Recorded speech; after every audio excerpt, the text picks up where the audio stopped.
Alô galera, chegamos ao nosso quinto vídeo e conforme prometido, nós agora vamos falar das restrições às nomeações com base em critérios políticos para as estatais.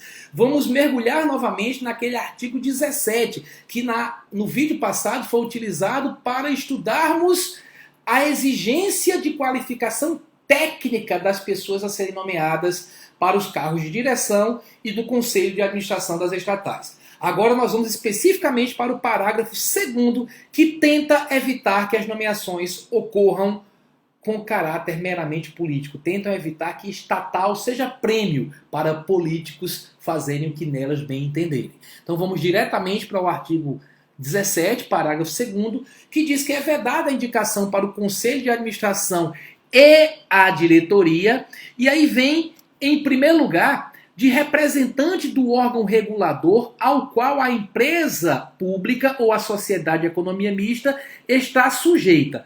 Bem, isso é por um motivo muito óbvio, pessoal. Imaginem a Petrobras, ela ter no seu conselho de administração, na sua diretoria, um representante da Agência Nacional de Petróleo que tem o dever de fiscalizá-la. Vejam, o ente fiscalizador sendo representado na cúpula da administração do ente fiscalizado. Isso, obviamente, não dá certo e está peremptoriamente proibido pelo dispositivo que estamos estudando. Mas esse dispositivo também tenta evitar que as entidades dos órgãos mais elevados do Poder Executivo acabem entrando também na administração indireta, na cúpula de administração dessas instituições. Quais são os cargos mais elevados, além, claro, do chefe do executivo, prefeito, governador, presidente da república? Nós falamos, em primeiro lugar, dos ministros. Os ministros de Estado na esfera federal e os seus correspondentes nas esferas estaduais e municipais, os secretários de Estado e os secretários de município. Logo depois, quem são os cargos-chave ali dentro? Lembra do vídeo passado, que eu falei daquela siglazinha que inclusive consta da lei, DAS, Direção e Assessoramento Superior, que eu falei até do DAS 4, do 5, do 6. Vejam, mesmo 1, 2 e 3 são cargos de respeito na administração pública. E essas pessoas que são titulares desses cargos também vão ficar de fora. Então, cargo de natureza especial, que eu já falei que o próprio cargo de ministro é de natureza especial. DAS, os próprios cargos de ministro, até uma redundância, né? Ministro, secretário de Estado. Essa galera toda não pode participar do conselho de administração ou exercer a direção de uma empresa pública ou da sociedade de economia mista. Como diria Datena, põe na tela. Vamos para a tela. Olha só. Vedada a indicação para o conselho de administração e para a diretoria, nós já falamos do representante do órgão regulador ao qual a empresa pública ou a sociedade de economia mista está sujeita. E aí vem a parte que eu citei, olha. Ministro de Estado, secretário de Estado, secretário municipal, titular de cargo sem vínculo permanente com o serviço público de natureza especial ou de direção e assessoramento superior da administração pública, na administração pública, né, que é o caso de DAS, e aqui já se começa a falar de político, né, de dirigente estatutário de partido político e de titular de mandato no poder legislativo de qualquer ente da federação, e aí um ponto que eu tenho certeza, pela minha experiência em prova, que vai ser utilizado para montar casca de banana em prova de concurso público. Olha aqui, ainda que licenciados do cargo. Vou até negritar aqui para você também grifar no texto que você utilizar para estudar. Porque vejam só, certamente alguém vai propor questão do seguinte tipo: fulano é deputado federal licenciado, pode assumir o cargo na estatal? A resposta é não, não pode assumir o cargo na estatal. Olha, isso é um raciocínio semelhante àquele que você estuda em direito administrativo, quando se fala, olha, se eu estou exercendo determinado cargo, passo num concurso, eu posso tirar licença sem vencimento para assumir esse cargo novo testando? Ou a pessoa fala, meu amigo, se você se licencia, você ainda é titular daquele cargo. E se o cargo novo que você assumir não é acumulável, a consequência é que você está acumulando indevidamente cargo público. Então, você, sendo titular, permanece com as restrições do cargo, mesmo que licenciado. Mesmo raciocínio aqui. É deputado licenciado, não vai poder assumir o mandato. Tá? Mesmo licenciado, grifem e deem atenção especial a isso daí. Vamos continuar. Eu coloquei aqui de azul, essa parte de azul novamente não faz parte do texto da lei, tá? Mas eu coloquei para que vocês vejam que o primeiro critério é basicamente pessoas que integram o governo aqui na alta cúpula, apesar de no finzinho já aparecer algo de partido político. Mas o item 2 tem mais a ver com partido político mesmo, olha só. Da pessoa que atuou nos últimos 36 meses, olha aqui o prazo de quarentena, cuidado, quarentena hoje em dia a gente usa para falar de qualquer restrição, mas não tem nada a ver com 40 aqui, tá? São 36 meses, certo? Ou seja, 3 anos, né? Como participante de estrutura decisória de partido político ou em trabalho vinculado à organização, estruturação e realização de campanha eleitoral. A ideia aqui, pessoal, é evitar que o sujeito diga, já ganhamos a eleição, eu era dirigente do partido político, agora eu quero ganhar minha estatalzinha e pronto, saio do meu cargo de direção do partido político, não estou mais exercendo, não caio na malha da lei.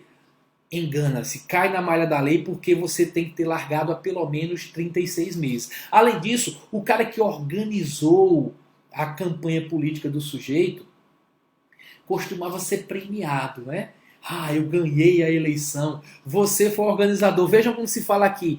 Fala em organização, estruturação e realização de campanha política. Fez minha campanha eleitoral, melhor, a mesma coisa é campanha política. Fez minha campanha, vai ganhar como prêmio estatal? Não pode, porque você, tendo feito isso nos últimos 36 meses, você cai na malha desse inciso 2. Então a quarentena aqui de 36 meses. O item 3, olha, eu coloquei aqui a palavrinha sindicato. A ideia também é evitar essa simbiose que muitos falam que às vezes é nojenta, né? De você trazer o sindicato para o seu lado, dando como prêmio para um dirigente da organização sindical uma estatal para ele. Tem que se separar aí. A questão, uma coisa é a administração dessas empresas, outra coisa é a organização sindical que representa empregados. A regra é essa, né? Tem também sindicato de patrões, mas a ideia exerce cargo em organização sindical, não vai para a cúpula das estatais. E aí eu coloquei 2 itens que são introduzidos pela palavra aqui interessado, porque a ideia é evitar que pessoas interessadas diretamente na atuação da entidade, da empresa pública, sociedade e economia mista, acabe fazendo parte da sua administração. Então se coloca, de pessoa que tenha firmado contrato ou parceria como fornecedor ou comprador, demandante ou ofertante de bens ou serviços de qualquer natureza, com a pessoa político-administrativa controladora da empresa pública ou da sociedade de economia mista, ou com a própria empresa ou sociedade em período inferior a 3 anos antes da data da nomeação. Então, meu amigo, é o seguinte, se você era fornecedor do Banco do Brasil, se você tinha um contrato para fornecer algo para o Banco do Brasil, não faz muito sentido você assumir um cargo de direção no Banco do Brasil. Você tem um certo interesse que as contratações ocorram assim ou assado. Bem, você fica fora dessa possibilidade de contratar. De uma maneira semelhante, vamos para o dispositivo subsequente, né, também não pode assumir o cargo de direção ou do conselho de administração a pessoa que tenha ou possa ter qualquer forma de conflito de interesse com a pessoa político-administrativa controladora da empresa pública ou da sociedade de economia mista ou com a própria empresa ou sociedade. Deixa eu só explicar essa expressão aqui, porque colocam com a pessoa político-administrativa ou com a própria sociedade, porque ela aparece tanto no inciso 4º quanto no inciso 5º, é bem fácil de se entender. A ideia é a seguinte, a restrição vale para aquela criatura que tem conflito de interesse, por exemplo, ou com uma empresa pública federal, que é a própria entidade, né, ou com a entidade que a controla, que é a União. Ou com uma empresa, uma sociedade de economia mista estadual, ou o Estado que a controla. Então, se seu conflito for com o Estado, ou conflito com a empresa pública estadual, você também não pode assumir esse cargo na empresa pública estadual. E qual é um exemplo para que a gente entenda bem essa ideia de conflito de interesse? Imaginem, por exemplo, que na época áurea da OGX, que concorria com a Petrobras, estava até puxando dirigentes, contratando a peso de ouro pessoas que trabalhavam na Petrobras, com grande experiência na área de petróleo, alguém inventasse de colocar o Eike Batista no conselho de administração, na diretoria, na presidência, chegaram até a cogitar isso, né, para pelo menos colocar na Vale, a época que era a Sociedade de Economia Mista também, mas deixemos de lado. Mas imaginem colocar hoje, ou na época, né, colocar o Ike no conselho de administração da Petrobras. Aí você ia dizer, como assim, Bial? O cara é concorrente, há um claro conflito de interesse aí. O cara vai administrar uma empresa que concorre com a que é majoritariamente dele? Não pode. Então, havendo conflito de interesse, não pode haver a nomeação. Da mesma forma, você tendo sido contratante, também não pode haver a nomeação. Só com relação a essa parte de contratante, fornecedor, demandante, por aí vai, ainda tem a quarentena aí dos 3 anos, conforme consta do texto da lei. Já que eu grifei da outra vez, vou grifar aqui também, ó, no item anterior, que fala da parte de você ser contratante, né? Firmou contrato ou uma parceria como fornecedor, comprador, demandante, por aí vai. Você ser esse contrato, seja com um ente controlador, como eu falei com a União, né? Pessoa política administrativa controladora, ou com a própria empresa ou sociedade, certo? Em período inferior a 3 anos antes da data da nomeação, aí você não pode ser nomeado, tá? Se for 4 anos, já faz bastante tempo, então você pode ser nomeado. Da mesma forma, o item 5, nós já comentamos, é a que fala do conflito de interesse. Tem conflito de interesse, também não pode haver a nomeação. E com relação àqueles casos de vedação do inciso 1, que eu coloquei aqui como GOV, que é aquele caso da entidade, você ser ministro, TDAS, ser do órgão controlador, isso daí vale tanto para o titular, para o ministro, por exemplo, como para os parentes consanguíneos ou afins até o 3º grau. Então, o ministro e seus parentes até o 3º grau, o titular do DAS e seus parentes até o 3º grau, o cara que trabalha no órgão controlador e seus parentes até o 3º grau, também não podem ser nomeados para o conselho da estatal. Com isso, a gente conclui esse vídeo e conclui essa parte dos requisitos para a nomeação das estatais. Aliás, antes de concluir, só um detalhezinho. Um colega concurseiro, né, me mandou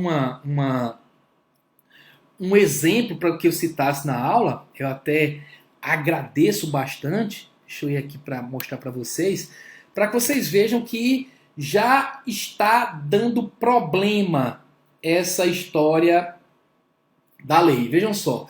Olha o que saiu na Folha de São Paulo. Kassab indica ex-governador de São Paulo para cargo nos Correios.